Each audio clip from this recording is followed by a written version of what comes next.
औज़ुबिल्लाहिमिनश्शैतानिर्रजीम बिस्मिल्लाहिर्रहमानिर्रहीम। स्टूडेंट्स, ये हमारे प्रीवियस लेक्चर की कंटिन्यूटी है। हम सोशल ग्रुप्स की बात कर रहे थे। सोशल ग्रुप्स के अंदर ही फॉर्मल ऑर्गेनाइजेशन का टॉपिक आ जाता है। तो आज हम डिस्कस करेंगे कि फॉर्मल ऑर्गेनाइजेशंस क्या होती हैं और इसकी कितनी टाइप्स हैं। तो सबसे पहले हम फॉर्मल ऑर्गेनाइजेशन की डेफिनेशन को देख लेते हैं। Formal organizations are large secondary groups that are organized to achieve their goals efficiently.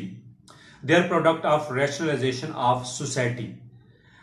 Means के जो फॉर्मल ऑर्गेनाइजेशंस हैं ये सेकेंडरी ग्रुप्स होते हैं, जिस तरह मैंने आपको पहले ग्रुप्स की कैटेगरी में बताया था।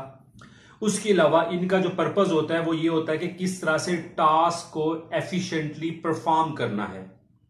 इट मीन्स कि जितनी भी फॉर्मल ऑर्गेनाइजेशंस हैं ये हमारे पास रैशनलाइजेशन ऑफ सोसाइटी की वजह से आई हैं।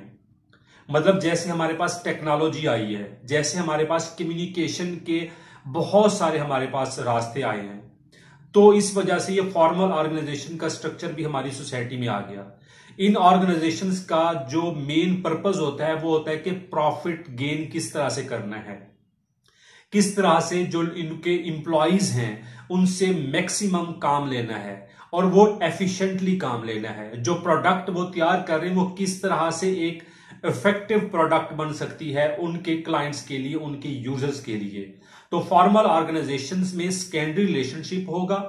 लोगों का जो मेन पर्पस है उसमें काम करना है, और वो काम किस लिए करना है ताकि वो उस ऑर्गेनाइजेशन का पार्ट रह सकें और अपनी अर्निंग वो उसमें से ले सकें। तो ये तो है फॉर्मल ऑर्गेनाइजेशन का थोड़ा सा इंट्रोडक्शन। आगे हम इसकी टाइप्स की बात करते हैं। तो सबसे पहले जो हमारे पास है utilitarian organisations. Just about everyone who work for income is the member of utilitarian organisation.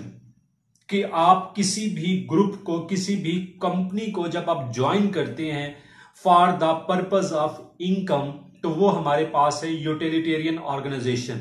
इस सोसाइटी में हर इंडिविजुअल, हर बंदा for the source of income और for their own living in the society, he wants to join any type of utilitarian organisation.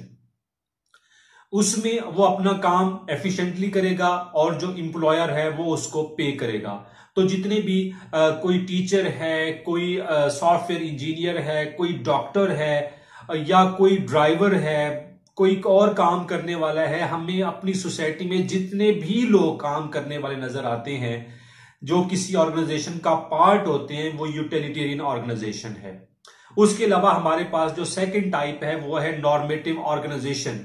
People join normative organization not for income but to pursue goals they consider morally worthwhile.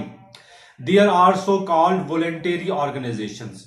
हम अपने इर्द गिर्द देखते हैं, हम अपनी society में देखते हैं, अगर आप अपने हम कंट्री में देखें तो हमारे पास बहुत सारी नॉर्मेटिव ऑर्गेनाइजेशंस हैं।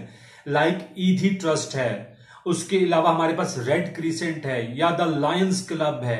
इसके अलावा जितनी भी कराची में सिलानी वाले हैं, ये सारी की सारी क्या है, ये नॉर्मेटिव ऑर्गेनाइजेशंस हैं। और कोई भी बंदा इसको वॉलंटियरली ज्वाइन करता है for the welfare of their people, for the welfare of their society.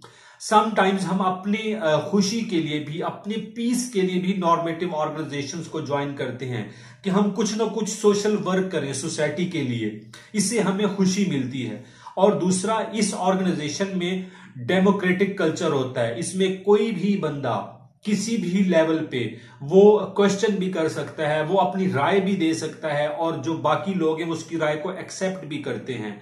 इसके अलावा इस ऑर्गेनाइजेशंस में और कम्युनिटी सर्विसेज ऑर्गेनाइजेशंस आ जाती हैं, कुछ सोशल एक्शंस आ जाते हैं, इन्वायरमेंटल प्रोटेक्शन आ जाती है। इसके अलावा जो इस ऑर्गेनाइजेशन में एक और जो मेन बात मैंने आपसे शेयर करनी थी कि ये जो ऑर्गेनाइजेशंस हैं ये हमेशा एक स्पेसिफिक सोशल इश्यू को लेकर चलेंगी। कि कोई इन्वायरमेंट पे काम कर रहा है, कोई लोगों की वेलफेयर के लिए काम कर रहा है, कोई भूख मिटाओ प्रोग्राम है, कोई हेल्थ केयर से रिलेटेड प्रोग्राम है, कोई लिटरेसी से रिलेटेड प्रोग्राम है।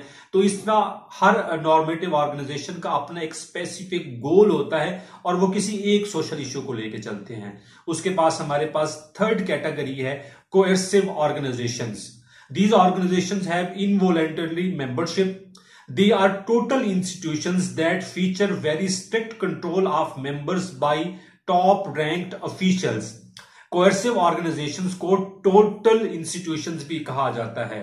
हम अपने मुल्क में देखें, जेल खाना जात हैं, प्रिजन्स की बात करते हैं, उसमें जो कैदी हैं वो कोएर्सिव ऑर्गेनाइजेशन का पार्ट है या टोटल इंस्टीट्यूशन का पार्ट है। इसके अलावा मेंटल हॉस्पिटल है, उसमें भी उनको इनवॉलंटरली ज्वाइन करवाया जाता है मेंटल हॉस्पिटल को।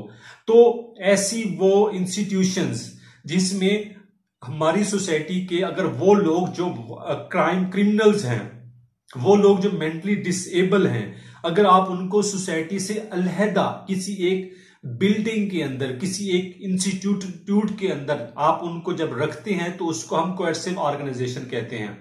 वहां पे लोगों की कोहेबिटेशन की जाती है, लोगों को वहां पे उनको यूं समझ लें कि किसी ना किसी तरीके से उनकी ब्रेन वॉशिंग की जाती है कि वो उस सोसाइटी का एक एक्टिव मेंबर बन के उस ऑर्गेनाइजेशन से बाहर निकले। अब एक और चीज जो मैंने आपको यहां पे बतानी है कि जो वहां पे प्रिजनर्स हैं या जो प्रिजनर्स को लेके चलते हैं कि जो उस जेल के अंदर उस प्रिजनर्स हैं वो तो इनवॉलेंटरली उस ऑर्गेनाइजेशन का पार्ट बने हैं, मतलब जबरदस्ती उनको उसका पार्ट बनाया गया है और सोसाइटी से बिल्कुल हट के उनको रखा गया है। वो तो कोएर्सिव ऑर्गेनाइजेशन का पार्ट हैं, लेकिन वो जो वहां पे हाई ऑफिशियल्स हैं, जो जेलर हैं, जो कांस्टेबल हैं, जो बाकी वहां पे जितना भी स्टाफ है, वो क्या है, वो तो उन्होंने तो मतलब ये समझ लें कि वॉलंटियरली ज्वाइन तो नहीं किया उसको। वो क्या है, वो यूटिलिटेरियन ऑर्गेनाइजेशन का पार्ट बन जाते हैं। मतलब वहां पे जो जेलर है, बाकी स्टाफ है, वो for the source of income काम कर रहे हैं, ठीक है। लेकिन जिन लोगों को वहां पे रखा हुआ है, जिनकी प्रोटेक्शन के लिए वो लोग वहां पे बैठे हुए हैं, वो कोएर्सिव ऑर्गेनाइजेशन का पार्ट हैं। तो हमारे पास ये फॉर्मल ऑर्गेनाइजेशन की 3 टाइप्स हैं। एग्जाम्स में भी ये क्वेश्चन बार बार आता है, एमसीक्यू हवाले से भी ये क्वेश्चन बहुत इंपॉर्टेंट है। अगर आपको ये मेरा लेक्चर अच्छा लगा है तो आप मेरे चैनल को लाइक करें, सब्सक्राइब करें और शेयर करें। Thank you so much. Allah Hafiz.